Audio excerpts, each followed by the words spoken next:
이사야 선지자는 남유다 왕국과 이스라엘의 심판에 대해서 계속 말씀을 전하고 있죠.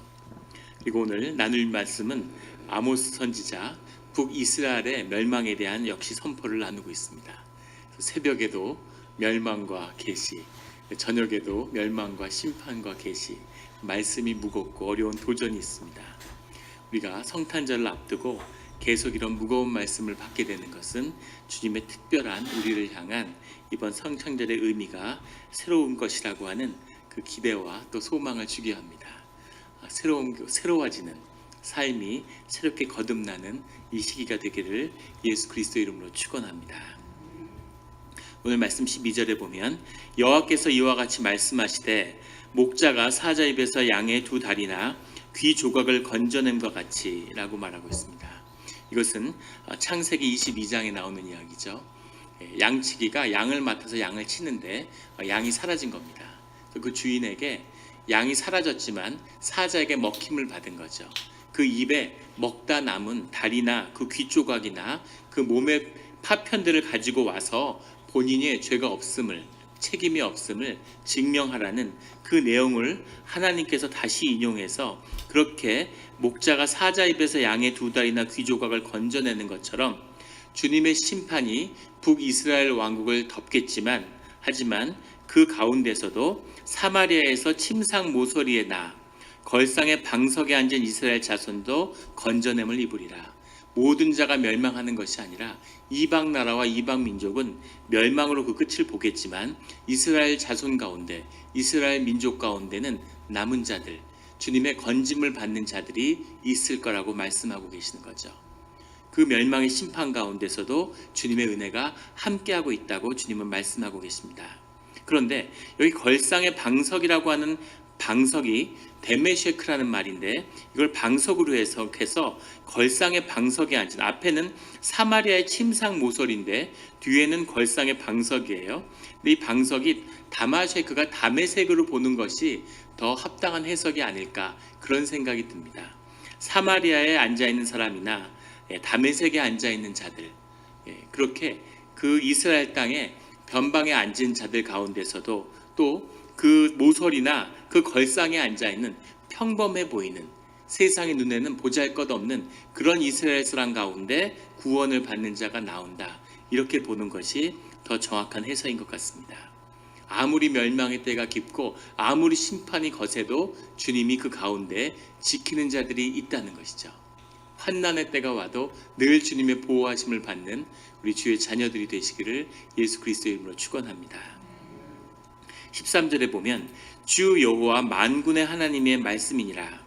너희는 듣고 야곱의 족속에게 증언하라. 너희는 블레셋과 애굽 사람이겠죠. 야곱의 족속에게 증언하라. 내가 이스라엘의 모든 죄를 보응하는 날에 베델의 제단들을 벌하여 그 제단의 뿔들을 꺾어 땅에 떨어뜨리고, 여로보암 1세 때 이때 그 베델의 제단 위에다가 황금 송아지상을 만들어서 올렸는데 그 상을 하나님이 꺾으시겠다, 그 제단을 모두 회파해 버리겠다고 말씀하고 계시는 겁니다. 그 송아지, 그 우상 숭배를 꺾겠다는 말씀도 되지만 동시에 그 제단의 뿔이라고 하는 것, 하나님이 다윗의 뿔을 높이시겠다고 말씀하셨을 때 그 뿔이라고 하는 것은 권위와 영광, 때에 따라서는 죄를 속죄해 주는 그런 권세와 권능을 상징하는 거죠. 그 권능이 제단 가운데, 예배의 전 가운데 있어야 되는데 주님이 그 뿔을 떨어뜨리겠다, 꺾어버리겠다고 말씀하시고 계시는 겁니다. 더 가슴 아픈 건 그 모든 예언을 너희는 듣고 야곱의 족속에게 증언해라. 이스라엘에게 말씀을 선포하는 이 아모스 선지자, 아모스 선지자는 평범한 농부였죠. 이사야 선지자가 귀족이고 선지자의 가문에서 나왔다면 아모스는 평범한 농민이었습니다.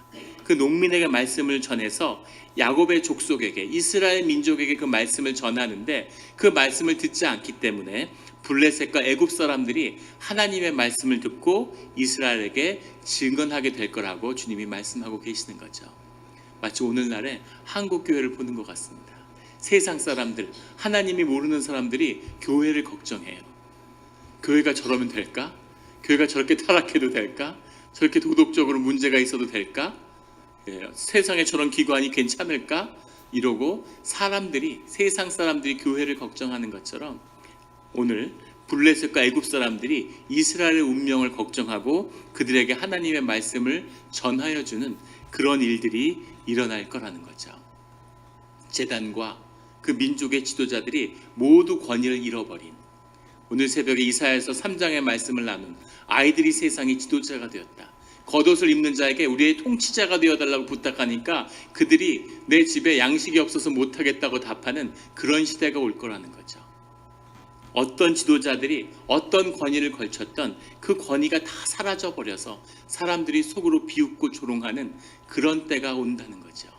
사회가, 교회가, 공동체가 그 영적인 권위를 잃어버리는, 보이지 않는 것이 먼저 무너지는, 그리고 보이는 것이 무너지는 거죠. 여호와 선지자가 말씀을 선포하는 유다 왕국은 우시야 왕 때입니다. 가장 유다 왕국이 잘 살 때예요.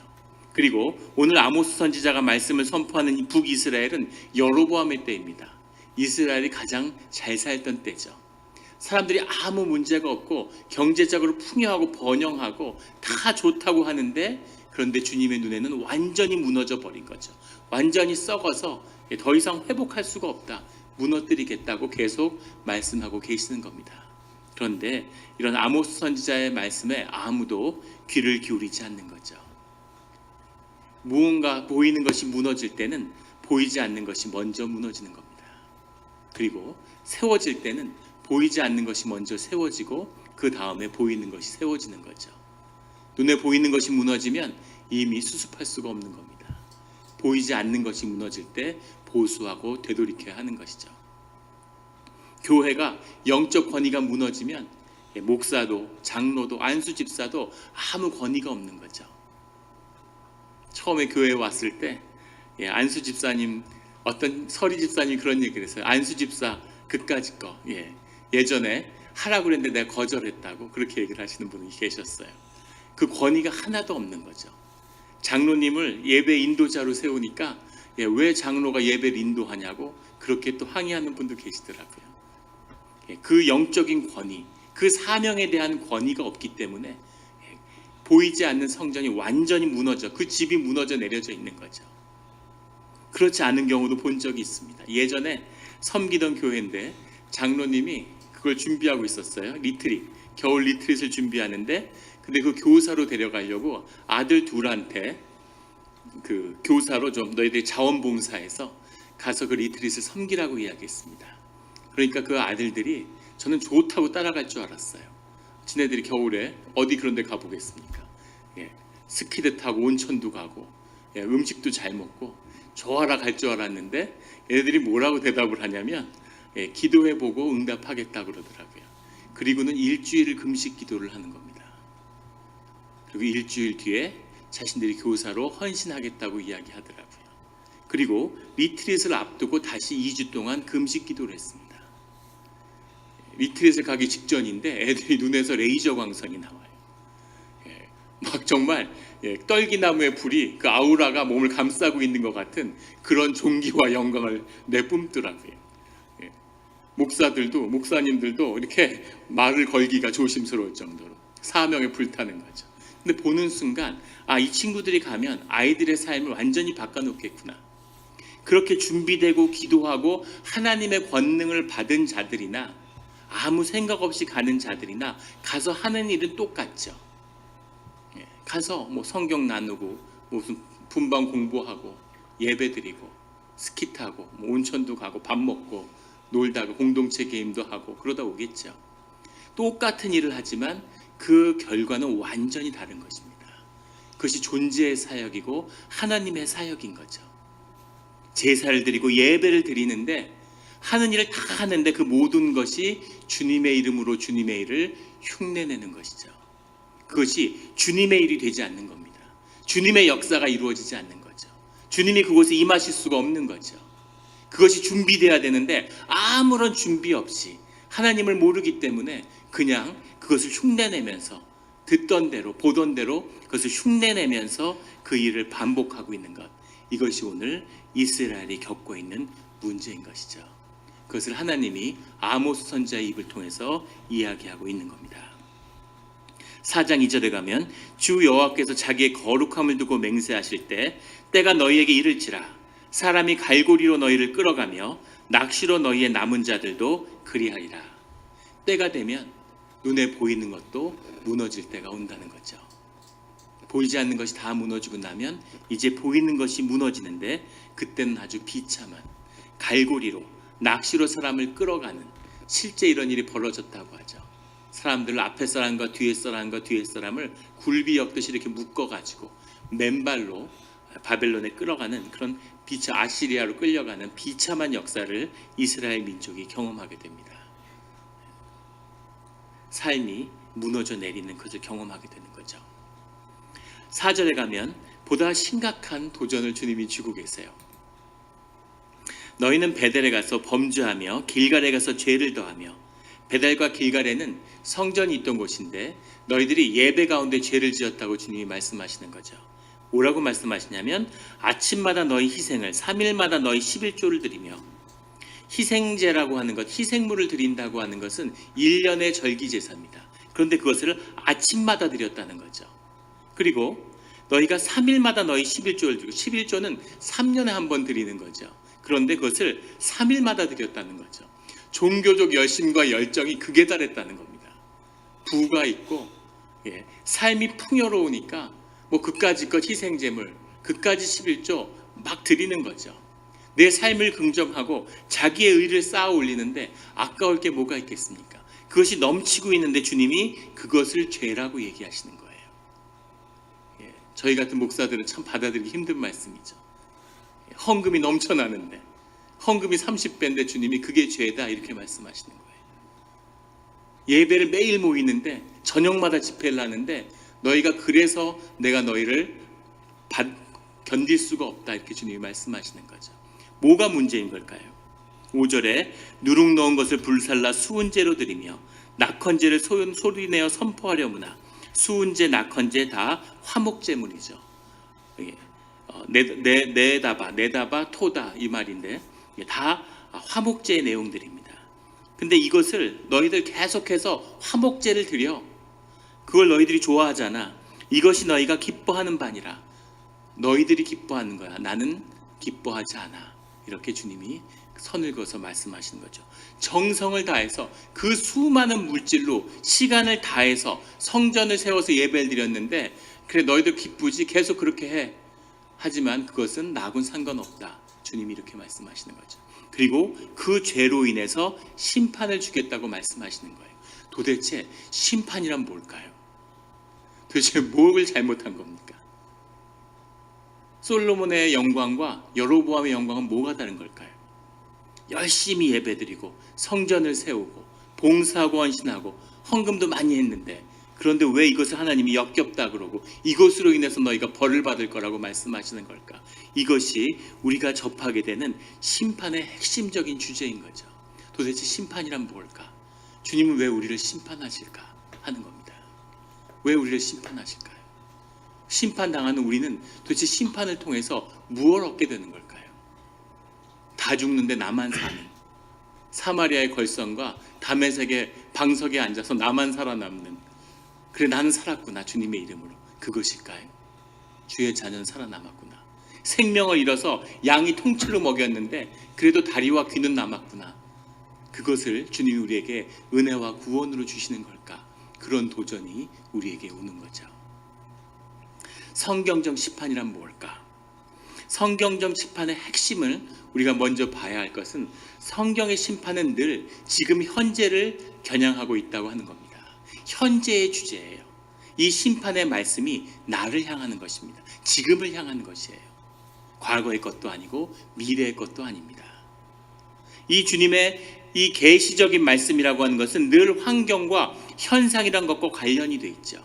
현상과 환경을 깊이 이해하는 것은 중요한 겁니다. 이것은 또 다른 심판의 큰 주제죠. 오늘 다루려고 하는 주제는 그 주제는 아닙니다. 그게 빠지면 이것이 그냥 종교의 이야기가 돼버리고 말아요. 하지만 오늘 나누려고 하는 핵심적인 이유는 그 심판의 중심이 무엇을 향하고 있냐면 그 대상이 무엇을 향하고 있냐면 바로 나 자신을 향하고 있다고 하는 거죠. 내가 심판받는 겁니다. 나를 향한 심판을 받고 있는 거예요. 내가 심판을 받는다는 것. 주님이 우리의 현상과 우리의 환경을 다 무너뜨리시죠. 우리는 그것을 심판이라고 생각하시는데 사실 중요한 것은 그게 심판이 아니라 그걸 무너뜨림으로 해서 나를 향한 심판으로 주님이 우리에게 다가오신다는 거죠. 내 중심에 무엇이 있는가를 주님이 보시는 겁니다. 내가 무엇에 묶여 있는지, 내가 무엇에 뒤에 숨어 있는지, 내가 나라고 거짓되게 세워놓은 우상이 뭔지, 내 에고가 어디에 닷을 내리고 있는지 그것을 주님이 다 끊으시는 거죠. 그 모든 것을 환경을 다 해체하고 주님이 그 앞에 너를 내가 보기를 원한다. 앞으로 나와라. 이렇게 말씀하시는 거죠. 이것이 심판의 내용입니다. 우리는 그 심판 가운데 주님의 은혜를 믿고 주님의 의지를 하고 주님의 전적인 의지를 믿고서 주님 앞에 우리의 진실을 한번 깨는 거죠. 그것을 한번 내놓는 겁니다. 주님의 은혜를 깊이 경험하는, 제가 미국에서 공부를 하다가 신학 공부를 마쳐갈 때쯤에 그 세 번째 해에 영국에 그 공부를 더 할 기회가 있어서 영국의 이제 케임브리지 대학에서 박사과정 공부를 하라고 이렇게 그걸 받았습니다. 입학 허가를 받았는데 신학을 더 공부해보고 싶은 욕심이 있는 거죠. 그런데 그 받은 첫 해에 가지를 못했어요. 왜 못 갔냐면 이제 돈이 없는 거죠. 돈이 없고 그래서 1년을 그냥 기다렸습니다. 그러면서 저희 집사람이 공부를 하고 있었기 때문에 제가 집에서 애를 보면서 1년을 보냈죠. 그래서 집에서 애를 보면서 교회에서 이제 전도사 사역도 했는데 애를 보면서 처음엔 희망에 부풀었습니다. 애를 하고 집에서 놀고 이러면 얼마나 편할까. 공부해본 분들은 알지만 논문을 공부한다는 게 늘 스트레스죠. 정신적인 압박이 있고 놀아도 정신적인 압박이 있죠. 공부해야 되는데 이런. 그런데 그걸 거기서 놓여놔서 애들을 키우면서 놀면 얼마나 좋을까. 그래서 한 2달은 정말 행복했습니다. 그런데 2달이 지나니까 똑같은 일상이 매일 반복되는 거죠. 그러니까 에너지도 떨어지고 지치고 그러니까 이제 외출도 잘 안 하게 되고 아이들하고 계속 집에 있고 점점 우울해지고 집사람이 돌아오는 것만 기다리고 있는 거죠. 돌아오면 바가지 긁고 이제 그래서 이거구나. 그 패턴을 깊이 이해하게 된 거죠. 그렇게 지내는데 그 해에 11월이 됐는데 교회 목사님이 저한테 이렇게 아주 좋은 그 제안을 하셨어요. 교회에서 영주권도 해주고 풀타임 사역도 하고 이 지역에서 GT에서 박사과정 공부도 하고 같이 사역을 하자고 그렇게 교인들이 그걸 원한다고. 근데 제가 감사하게도 교회에 있는 동안 교회가 크게 부흥해서 그만한 여력이 충분하니까 목사님 그렇게 하자고 그러시는 거예요. 그래서 굉장히 이제 기뻤죠. 하지만 영국에 가서 한번 공부를 해보고 싶은 거죠. 그래서 그런 마음을 갖고 있기 때문에 기도하고 있다고 일단 거절했는데 그 다음에 그 성령의 역사인지 아니면 결심했는지 그러니까 목사님이 갑자기 아직 졸업하려면 7개월이나 남았는데 그 여기서 공부를 다 마치려면 수업은 다 들었지만 근데 그해 11월에 갑자기 새로운 후임 목사님을 임명을 하셨어요. 새가족 환영과 구역 관리를 하는. 그래서 졸지에 그 전에 그 미국에 있는데 7개월 전에 잡을 잃어버린 거죠. 그래서 이제 아무 사례가 없는데 그 전에도 사례가 많지 않았는데 사례가 전혀 없으니까 굉장히 난처하게 됐습니다. 그렇다고 뭐 교회를 옮겨서 사역을 할 것도 아니고 몇 년을 사역했는데 그래서 기도하면서 하나님께 기도하다가 교회에서 그냥 사역을 해야 되겠다 그런 마음을 먹었죠. 그리고 열심히 사역을 하는데 주어진 사역이 없기 때문에 교회가 부흥해서 주차장이 터졌습니다. 그래서 발레이 파킹부를 만들었죠. 발레이 파킹할 남자 집사님을 만들었는데 성령님이 함께 하셨는지 그 기쁨이 충만했어요. 얼마나 즐거웠는지 아주 재밌게 그 사역을 했습니다. 사역도 잘 되고 그래서 매일 교인들이 예배를 드릴 때 은혜롭게 밖에서 어떤 차가 제일 성능이 좋은지 다 돌아가면서 몰아보기도 하고 경진대회도 하고 주인들은 전혀 모르죠. 제기차기 대회도 하고 나중에는 그 샌프란시스코에 있는 레스토랑을 빌려서 주차인의 밤 행사도 가졌어요. 그렇게 즐겁게 사역을 하고 있는데 그런데 교인분들이 한 분 한 분 저한테 장학금을 전달하시는 거죠. 신학생 장학위원회가 있는데 저밖에 신학생이 없으니까 거기 들어오는 돈은 다 제 돈인 거죠. 거기에 분들이 기부를 하는데 기부액이 점점 커지는 겁니다. 줄을 거듭할수록 점점 커져서 한 6개월쯤 지나니까 그 당시에 한국에 강남에 주공 아파트를 살 정도의 돈이 들어왔어요. 정말 기적 같은 일이죠. 매주 들어오는 저한테 기부되는 돈이 목사님이 한 달 사례보다도 컸습니다. 그래서 그 돈으로 이제 영국에 공부를 하러 갈 수 있게 된 거죠. 그래서 하나님은 정말 크신 분이구나. 그 자신감, 못할 일이 없겠구나. 이래서 선교도 가는구나. 이런 생각이 드는 거죠. 그런데 영국에 가서부터는 계속 여러 가지가 굉장히 힘들었어요. 뭐 하나 되는 게 없는 것 같은, 우겨싸움을 당하는 것 같은 어려움이 있었습니다. 그때 뭐 많은 이야기가 있는데, 꿈을 꾸는데 주님이 그런 걸 보여주시는 거죠. 배가 이렇게 태평양 한가운데 큰 배가 있는데 지구위 같이 이렇게, 근데 배가 앞으로 나가질 못하고 계속 묶여서 돌고 있는 거죠. 배가 그 닷줄이 인천 항구에 묶여 있는 거예요. 그래서 배가 앞으로 가지 못하고 배가 계속 그 위에 떠 있는 거죠. 그 다음에 하나님이 어떤 마음과 말씀을 주셨냐면, 저한테 주는, 그때까지도 계속 책이 왔고 평생 아무 걱정 없겠구나 이런 상황이었는데, 그 모든 걸 끊으라고 하는 말씀을 주셨어요. 그래서 그 모든 걸 다 끊었습니다. 근데 그 중에 몇몇 분들은 심지어 지금까지도 책을 보내는 분이 계십니다. 17년이 됐는데도 계속 보내는 분이 계세요. 근데 그 모든 것을 끊으라고 해서 그걸 모든 걸 끊었습니다. 다 끊었죠. 뭐 받아서 쓰고 그러지 않고 다 끊었죠. 근데 그걸 끊을 수 있었던 용기는 앞에 하나님이 하시던 일을 봤기 때문이죠. 하나님이 어떻게 역사하시는지를 봤기 때문에 두려움이 없는 거죠. 모든 걸 다 기꺼이 끊었는데 마음이 막 뛰는 겁니다. 하나님 이제 뭘 주시려고 그럴까? 얼마나 큰 영광을 보여주시려고 이걸 다 끊으라고 그럴까? 그랬는데 그걸 끊은 다음부터는 아무것도 없는 겁니다. 그래서 극심한 어려움을 겪었어요.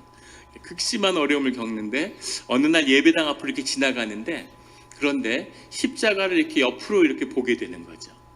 앞으로 보는 게 아니라 옆으로 이렇게 째려보는 겁니다.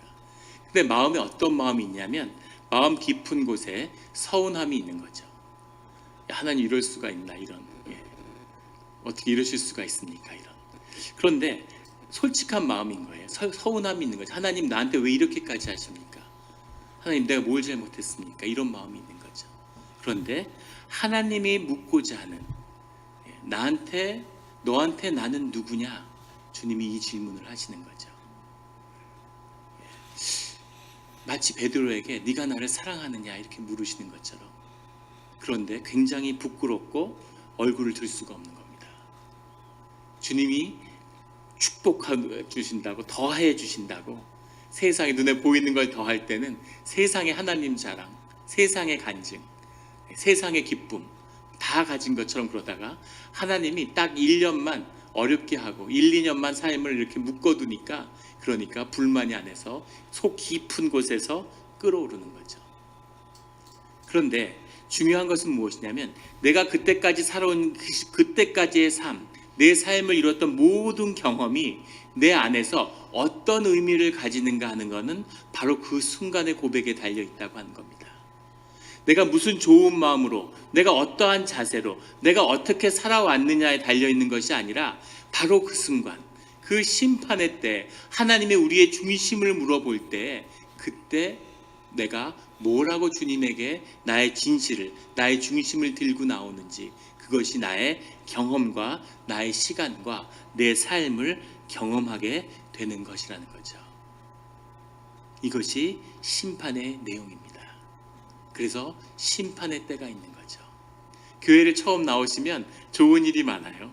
하나님 우리의 삶을 받아주시고 또 우리에게 많은 축복을 주십니다. 기도를 하면 잘 들어주죠. 제가 처음 교회 나갔을 때 목사님이 저한테 정말 축하하고 인생의 일대 기회라고, 지금부터 기도하는 건 하나님이 다 들어주시니까 열심히 기도하라고 그러셨는데, 처음엔 믿음도 없고 뭘 구해야 될지를 몰라서 기도를 제대로 못한 거죠. 그리고 시간이 지난 다음에 그때 많은 걸 구했어야 되는데, 지금도 똑같은 말씀을 드리는데 똑같은 일이 반복됩니다. 문제는 신앙생활을 하다 보면 어느 순간 삶이 완전히 무너져 내리는 순간이 온다는 거죠. 삶이 완전히 초토화되는 겁니다. 그러면 찾아오셔서 상담을 해요. 내 인생에 뭐가 잘못됐습니까? 내 신앙에 무슨 문제가 있나요? 문제가 있는 게 아니라 너무 신앙생활을 잘하신 거죠. 진실하게 하나님을 만나고 진실하게 하나님을 구했기 때문에 하나님이 만나주시기 위해서 그 진실로 다가오고 계시는 거예요. 그게 우리의 현상과 우리 삶의 환경이 다 무너지는 모양으로 우리에게 경험되는 거죠. 그게 무너질 땐 내가 죽는 것 같은데 우리가 세상에 닻을 내리고 그게 난 줄 알고 내 학력과 내 경험과 내가 쌓은 것, 내 재산, 내 명성이 난 줄 알기 때문에 그게 무너져 내리면 죽을 것 같죠. 그런데 그게 다 무너져 내린 다음에야 비로소 진실된 내가 그 안에 있다는 것을 발견하게 되는 겁니다. 그 진실된 내가, 그 참 나가 주님 앞에 서는 것, 이것이 신앙의 시작이고 우리 삶의 본질인 것이죠. 그 삶의 자리에 서기 전까지는 종교 생활이지 아직 신앙은 아닙니다. 무슨 경험을 했던, 무슨 봉사를 했던, 뭘 바쳤던 그것은 하나님의 것이 될 수 없고 그건 여전히 내 것인 거죠. 진실의 내가 주님 앞에 서는 겁니다. 그런데 그 주님 앞에 선 나라고 하는 존재는 너무너무 초라하고 부끄러운 존재인 거죠. 내가 내 자신으로서 섰을 때 I am who I am으로 주님 앞에 섰는데 너무 부끄럽고 너무 앞에 설 수 없는 그런 작은 나를 보게 되는 거예요. 완전히 깨진 나, 어디 하나 내세울 것이 없는 나, 그런 한없이 작은 내가 내 안에 있는 거죠. 그게 수치스럽고 그게 부끄러워가지고 뭐가 좀 있는 것처럼 좋은 집으로, 좋은 차로, 좋은 옷으로, 좋은 시계로 이런 것으로 좀 꾸며보려고, 좋은 학력으로 뭔가로 꾸며보려고 했던 거죠. 워낙 부끄럽고 수치스럽다는 걸 내 심령은 알고 있었으니까. 그런데 그 모습 그대로 주님 앞에 세웠을 때 그때 비로소 우리는 우리의 깨어짐을 경험하게 되는 겁니다. 주님의 은혜로 나를 받아주셨다는 거죠. 내 의가 깨어졌다는 얘기는 내 선의가 없다거나 내가 좋은 뜻으로 무슨 일을 해오지 않았다는 이야기가 아닙니다. 우리가 근본적으로 선해질 수 없다고 하는 것을 깨닫게 된다는 의미죠. 우리가 인생 가운데 주님은 계속 우리에게 선택하라고 말씀하시죠. 아담의 때부터 지금 이때까지 계속 주님은 우리 앞에 선택하라고 말씀하시는데 우리는 선택할 수가 없는 거죠. 선택을 한다는 건 뭡니까? 그것은 정보가 최적화되어 있어서 우리가 어떤 선택을 하면 어떤 결과가 나올지를 안다는 얘기죠. 그 시뮬레이션이 돼야 우리가 선택을 하는 거죠. 그런데 문제는 우리는 무엇을 선택해서 어떤 결과가 나올지를 전혀 예측할 수 없는 존재라는 겁니다. 그것이 인간의 이 깨어짐의 이 현장인 거죠. 제가 20년 전에 일본에 유학할 때 큰 사회적인 이슈가 됐던 사건이 있습니다. 한 가정이 있는데 아주 착하고 좋은 분들이에요. 그분들이 어느 날 집에 가다가 깊은 양심의 도전과 찔림을 받은 거죠. 홈리스 사람들이 겨울에 추위에 떨고 있는데 너무 꾀죄죄하고 더러운 거죠. 전철 안에서 종이 박스를 둘러싸고 자고 있는데, 그래서 그분들을 집으로 초대했습니다. 5, 6분이 가정이 따라왔어요. 그래서 식사를 잘 정성으로 대접하고 그러고 나서 너무 냄새가 나니까 목욕을 하겠냐고 다 좋아하는 거죠. 홈리스들이 가장 좋아하는 것 중에 하나가 목욕이라고 그러죠. 그래서 그 목욕하는 차를 준비해갖고 다니면서 목욕을 시키는 사역을 하는 그런 분도 본 적이 있습니다. 그런데 목욕을 집에서 잘 시키고 식사를 대접하고 그분들이 자기의 보금자리인 전철로 돌아갔어요. 그날 저녁에 유례없는 한파가 왔고 다른 홈리스는 자고서 살아남았는데 이분들은 목욕을 했기 때문에 몸의 이 체온이 떨어져서 전부 다 얼어 죽고 만 거죠. 그 6명이 얼어 죽었는데 9시 뒤에서 난리가 났습니다. 왜 얼어 죽었나 살펴보니까 이 사람들이 데려다 목욕을 시킨 거죠. 여론에서는 막 비난을 하고 이 사람들을 처벌해야 된다. 뭐 처벌하는 게 옳으냐 그르냐 막 나와서 패널들이 토론을 하고 그래요. 정말 선의로 했지만 결과는 최악이었던 거죠. 멀쩡히 잘 살던 사람들을 다 죽게 만들었어요. 이것은 좋은 일입니까? 나쁜 일입니까? 반대의 일도 있죠. 중세시대에 어디나 먹을 것이 귀했습니다. 어느 나라나 먹을 것을 통제했죠. 터부를 만들고 종교적 금기를 만들고 여러 가지 이유로 다 고기를 못 먹게 했는데 일본도 예외가 아니었습니다. 일본의 다른 점이 있다면 혹독하게 사회 통제를 해서 중세의 그 어두운 시기를 이겨냈다는 거죠. 일본의 무서운 점입니다. 중국 같은 나라는 그걸 감당할 수 없는 거죠.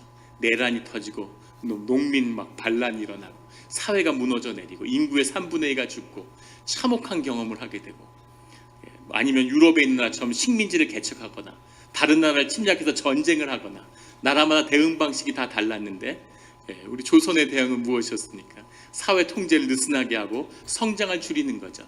땅밖에 소산이 없는데 인구는 늘어나고 생산성은 정체돼 있고, 그러니까 성장을 지체하고 공동체로 대응하면서 사회 질서를 느슨하게 만드는 거죠. 그게 조선의 대응이었죠. 천천히 죽는 길을 선택한 겁니다. 오늘날 대한민국이 조선의 선택을 다시 반복하는 것 같아서 아주 마음이 비통하고 요즘에 뉴스를 볼 때마다 너무너무 속상해서 기도를 하게 되는데, 근데 일본의 대응은 아주 혹독하게 사람들을 아주 지독하게 통제해서 그 생산성의 위기를 극복해낸 거예요. 얼마나 지독하게 통제했는지 우리가 아는 5호 담당제, 온갖 고문들이 독구가 막부시대 때부터 일본에 자리가 잡혔죠. 철저하게 아무도 고기를 못 먹게 하는 겁니다. 만약에 산 같은 데 가서 사슴 같은 걸 잡았다 이러면 눈알을 뽑아버렸다고 해요. 그 기록이 남아 있습니다. 밥을 지었는데 쌀알이 깨져 있으면 데려다가 목을 치는 거죠. 혹독하게 사회를 통제했습니다. 그리고 그게 먹힌 거죠. 사람들은 먹을 게 없고 고기를 먹고 싶은데 칼로리 늘 부족하고 굶주림에 떨던 사람들이 먹을 게 쌀밖에 없으니까 생선을 잡아다가 살코기를 띄어다가 밥하고 같이 먹는 거죠. 스시의 시작입니다. 가장 최악의 의도에서 시작됐는데 결과는 너무나 아름다워. 오늘날도 스시를 먹으면서 이 스시가 없었으면 어떡할 뻔했나. 일본 민족이 인류에게 준 선물인 것 같아요. 우리 한국 이민자들에게도 선물이죠. 많은 한국 사람들이 일본 주한 일본 대사가 이임 인터뷰를 하는데 한국의 일식이 일본의 일식을 음식에서 뛰어넘었다 이런 얘기를 하더라고요. 그만큼 한국 사람에게도 잘 맞았던 거겠죠. 나쁜 의도로 시작됐는데 좋은 결과가 맺어지기도 하고, 다 스시를 묵상하시느라고 지금 스토리를 잃어버리신 것 같은. 나쁜 의도로 시작했는데 좋은 결과가 나올 수도 있고, 좋은 의도로 시작했는데 나쁜 결과가 나올 수도 있다는 거죠. 그것이 인간이 하는 일이라는 겁니다. 인간은 선과 악을 행할 능력이 없다는 거죠. 주님이 우리에게 말씀하시는 것은 너희들이 선과 악을 판단하는 자리에 서지 말라는 겁니다. 너희는 선도 행할 수 없고 악도 행할 수 없다는 거죠.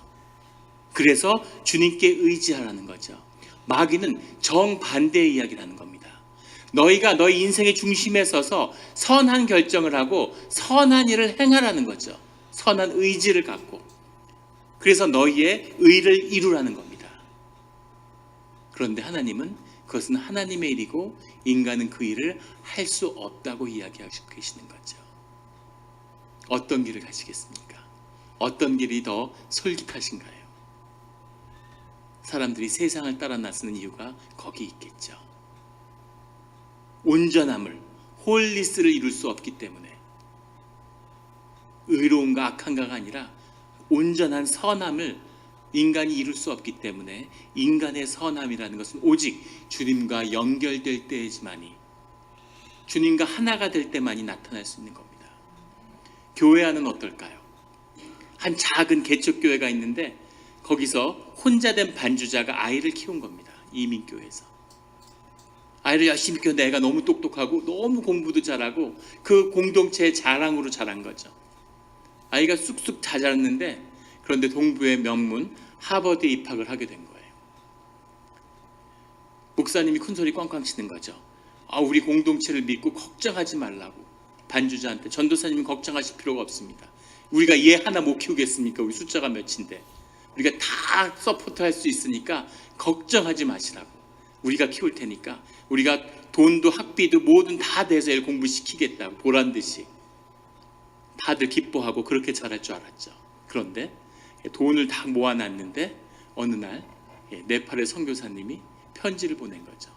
여기 돌 깨는 아이들이 있는데 5살 때부터 맨발로 평생 돌만 깨다가 나 20대 30대에 죽어가는 이 아이들이 수만 명이나 있다고.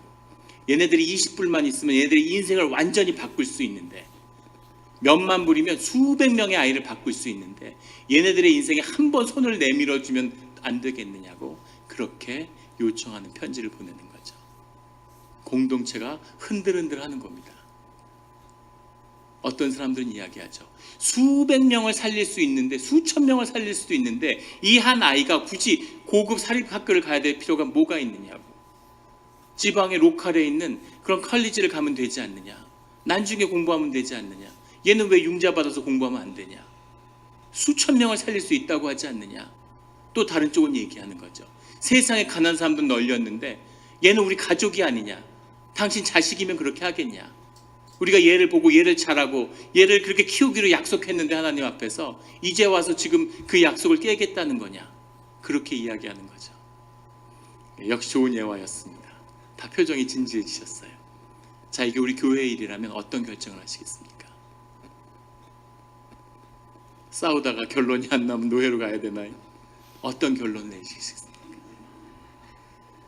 이것이 우리가 나의 선과 의의 한계인 거죠. 어떤 결정을 내려도 온전치 못하고, 어떤 결정을 내려도 비난받고, 어떤 결정을 내려도 분란이 일어나고, 어떤 결정이라도 결국은 악한 결정이 될 수밖에 없는 것. 이것이 인간의 모습인 거죠. 어떤 때는 자기의 의를 쌓고, 어떨 땐 자기의 악을 남한테 속죄양에게 투사하고, 이것이 선과 악을 세울 수 없는 인간의 한계인 거죠.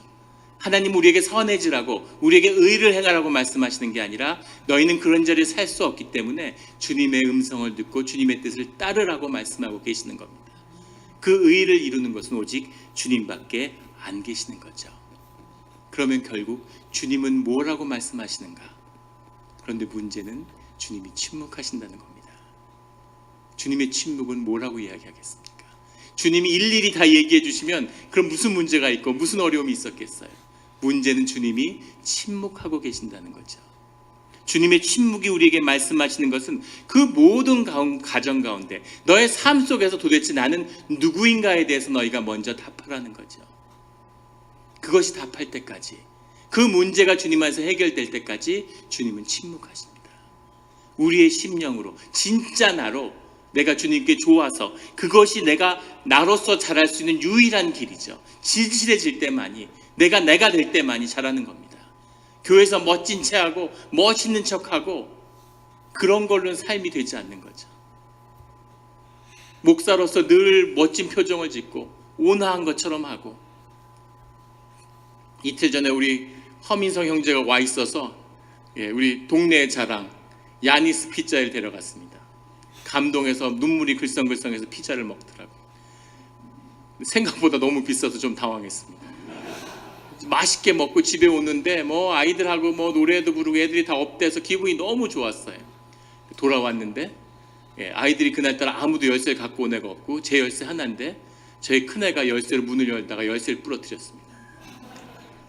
집에 들어갈 방법이 없는데 밖에 한 30분 서 있는데 완전히 이성을 잃은 거죠. 너무 화가 나가지고 큰애한테 뭐 그렇게까지 막 소리를 지른 건 아니었지만 아마 주변에 밤이고 이웃만 없었으면은 무슨 어떤 추한 모습을 보여줬을지 모르죠. 그런데 밤에 문을 열고 들어가서 누웠는데 너무 부끄러운 거예요. 세상의 평화를 다 가진 것 같이 그랬는데 요만한 일이 하나 콕 찌르면 욱해갖고 우악 하고 화가 나는 거죠. 그게 나인 겁니다.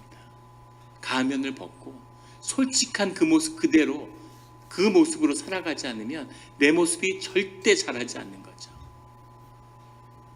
청계천을 덮어놓고는 그 안을 깨끗하게 할 방법이 없는, 아무리 더럽고 그 안에 가스가 차고 아무리 그 안에서 시궁창 같은 물이 흘러도 그걸 열어야, 그래야 그것을 깨끗하게 할 수 있고 거기에 새로운 물이 흐르는 거죠.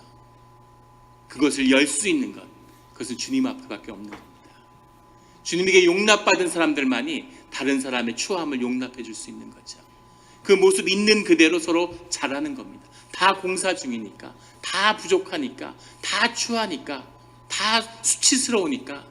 하지만 그것을 용납하는 것, 가족도 용납해 준 적이 없는, 날 낳은 어머니도 날 그렇게 용납해 준 적이 없는데 주님이 날 용납하심으로 내가 우리 공동체의 식구들을, 교인들을 용납하는 거죠. 형제들을. 그것만이 우리 삶이 자라날 수 있는 유일한 길인 겁니다. 그 길 가운데 주님 우리에게 물어보시는 거죠. 나는 도대체 너에게 누구냐?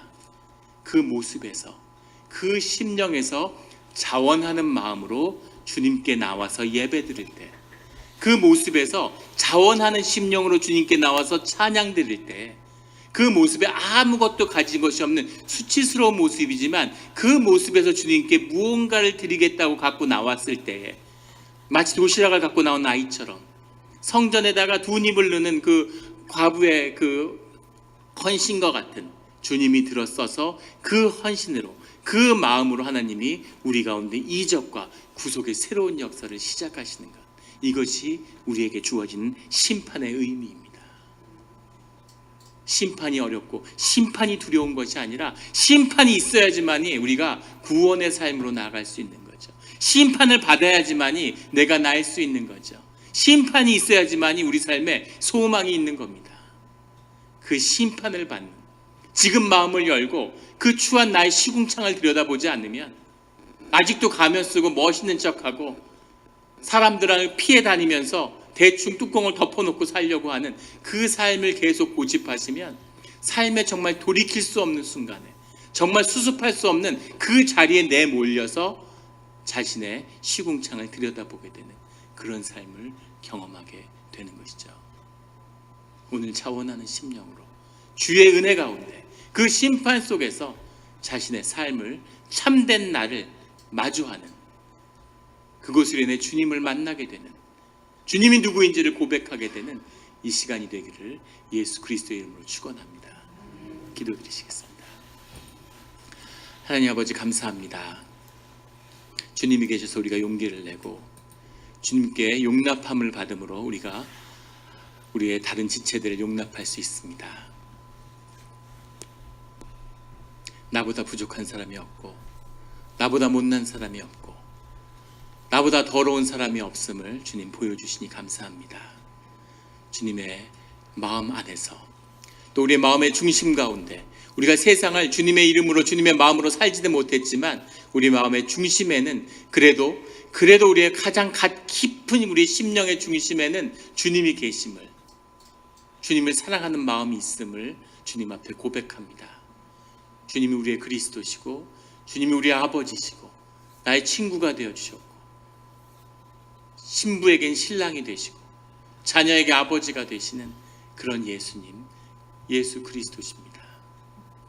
주여 아버지여, 오늘 우리에게 심판, 우리에게 구원, 우리에게 소망과 우리에게 믿음을 허락하여 주시옵소서.